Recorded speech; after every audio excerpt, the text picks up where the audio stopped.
Hi viewers అందరికీ నమస్కారం. ఇలా చేస్తే మీ జాతకం మారిపోతుంది. నరఘోష, కుటుంబ సమస్యలు అన్నీ తొలగిపోతాయి.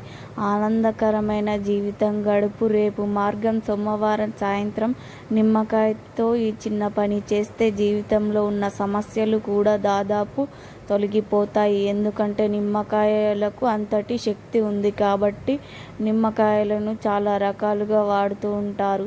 నిమ్మకాయలో ఉన్న విశిష్టత ఎక్కువ ప్రాధాన్యత ఇస్తారు. ఏదైనా కొత్త వస్తువు కొన్న వంటకు ఆరోగ్యం కోసం వాటి నిమ్మకాయలను ప్రధానంగా భావిస్తారు. నిమ్మకాయలను ప్రతికూల శక్తులను దూరంగా ఉంచుతుందని నిర్వర్తిస్తూ అంటారు. అందుకే వాటిని ఆయా సందర్భాల్లో వేరువేరుగా వినియోగిస్తూ ఉంటారు. నిమ్మకాయలో ప్రతికూల శక్తులు, చెడు కళ ప్రభావాలను తగ్గించే శక్తి ఉందంటారు.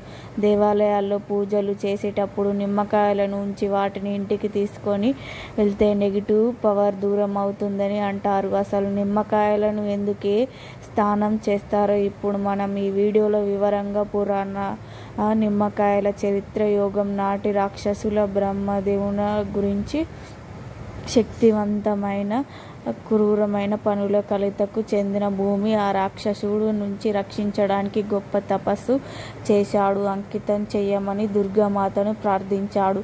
అందుకు అంగీకరించిన అమ్మవారు సంహరించడానికి భూమి చేశారు. అందుకే అమ్మవారు కాళీదేవి రూపంలో పూజిస్తారు. ఈ దేవి యొక్క దివ్య శక్తిని తన పవిత్ర పాదాలతో స్నానం కల్పించి ఆమెను వేడుకున్నారు. దీపంతో అమ్మవారు నరకాసురుని వధించడం ఇప్పుడు నిమ్మకాయల రూపంలో ఆదరించబడుతుంది ప్రకటించి అప్పటి నుంచి హిందూ ఆచారాన్ని నిమ్మకాయల ముఖ్యమైనవి భాగంగా అంటారు. నిమ్మకాయలను సమర్పిస్తారు. అమ్మవారి కోపం తగ్గుతుంది. నిమ్మకాయలు ఇంట్లో ఉంటే వాస్తు దోషం పోయిందని చాలాసార్లు వినే ఉంటారు. నిమ్మకాయలు నువ్వు రేగి ఉపయోగిస్తారు. ఆరోగ్య విషయంలో కాకుండా ఆత్మీయ పరిమాణాల్లో కూడా వాడుతారు. ఆశ్చర్యపోవాల్సిన అవసరం లేదు. నిమ్మకాయలకు నెగిటివ్ ఎనర్జీ తొలగించే జాతీయ శక్తి ఉందని చాలామంది నమ్మకం. ఎక్కువ మంది వ్యాపారస్తుల దగ్గర నిమ్మకాయలను ఒక గ్లాసులో నీటిలో పోసి అందులో ఉంచుతారు. మరి అలాంటి నిమ్మకాయలను రేపు సోమవారం సాయంత్రం ఏమి చేయాలో ఈ వీడియోలో వివరంగా తెలుసుకుందాం. అంతకన్నా ముందు మా వీడియో నచ్చితే లైక్, షేర్ చేయండి.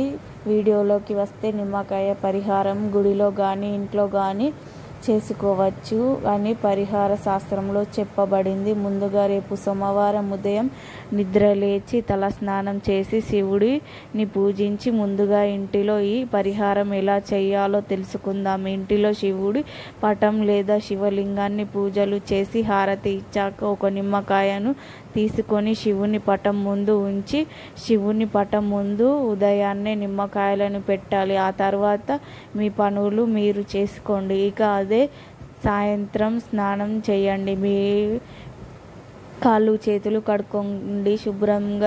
శుభ్రమైన తర్వాత అందులో ఆవు నెయ్యి పోసి 4 వత్తులు వేసి దీపం వెలిగించండి. 4 దిక్కులు చూచినట్లుగా ఆ 4 వత్తులు వేయండి. ఇలా చేస్తే దీపం వెలిగించాక శివుడి పటం ముందు పెట్టి నిమ్మకాయను మీ చేతిలో పట్టుకొని మీ సంకల్పం చెప్పుకోండి. అంటే ఈ పరిహారం ఎందుకు చేస్తున్నారో చెప్పుకోండి. ఆరోగ్య సమస్య నుండి బయటపడాలని, జీవితంలో పెరగాలని, ఇంటి మనశ్శాంతి పెరగాలని ఏదో ఒక సంకల్పం చెప్పుకొని నిమ్మకాయను అడ్డంగా కొయ్యండి.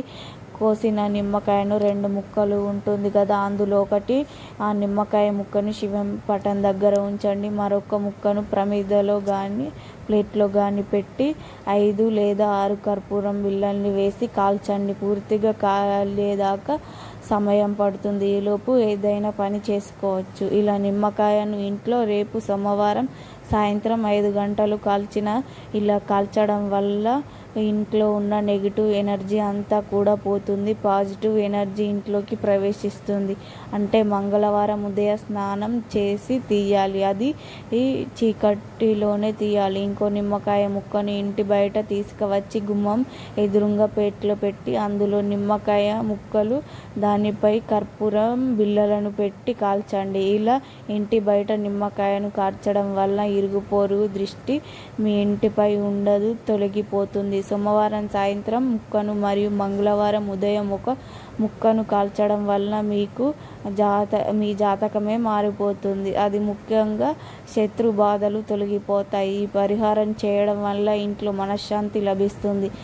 ఈ పరిహారాన్ని గుడిలో కూడా చేసుకోవచ్చు. రేపు సోమవారం సాయంత్రం గుడికి వెళ్ళి శివలింగం దగ్గర నిమ్మకాయలు పెట్టి పూజ చేసి ఆ తరువాత గుడిలో ఏదో ఒక ప్రదేశంలో కూర్చొని నిమ్మకాయలను కొయ్యండి. గుడిలో నిమ్మకాయలను కోసే ముందు కాలభైరవుణ్ణి తలుచుకోవాలి. కాలభైరవుణ్ణి తలుచుకొని మీ సమస్య చెప్పుకొని నిమ్మకాయలను కోసి కర్పూరం వేసి కాల్చండి. ఇది పూర్తిగా కాలినంత వరకు మీరు గుడిలోనే ఉండాలి. లేదు మేము గుడిలో చేయలేము అనుకునేవారు ఇంట్లో అయినా సరే ఈ పరిహారం చేసుకోవచ్చు. ఈ పరిహారం సోమవారం సాయంత్రమే చేయాలి. అది కూడా 5 తర్వాతనే చేయాలి. ఈ నిమ్మకాయలతో ఈ పరిహారం చేయడం వల్ల మీ జీవితంలో ఉన్న ఆర్థిక సమస్యలు, శత్రు బాధలు అన్నీ తొలగిపోతాయి. కుటుంబంలో సుఖశాంతులు ఏర్పడతాయి.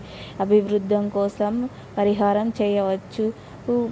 ఆడవారు మగవారు ఇద్దరు చేసుకోవచ్చు. విద్యార్థులు, ఉద్యోగం చేసేవారు, ఉద్యోగం దొరక్క బాధపడేవారు అందరూ కూడా ఈ పరిహారం చేసుకోవచ్చు. కుటుంబ సమస్యలు అన్నీ తొలగిపోయి ఆనందకరమైన జీవితాన్ని గడుపుతారు. రేపు మాఘ సోమవారం సాయంత్రం నిమ్మకాయలతో ఈ చిన్న పని చేసి మీ జీవితంలో ఉన్న సమస్యలను తొలగించి మంచి ఆరోగ్యం లభిస్తుంది.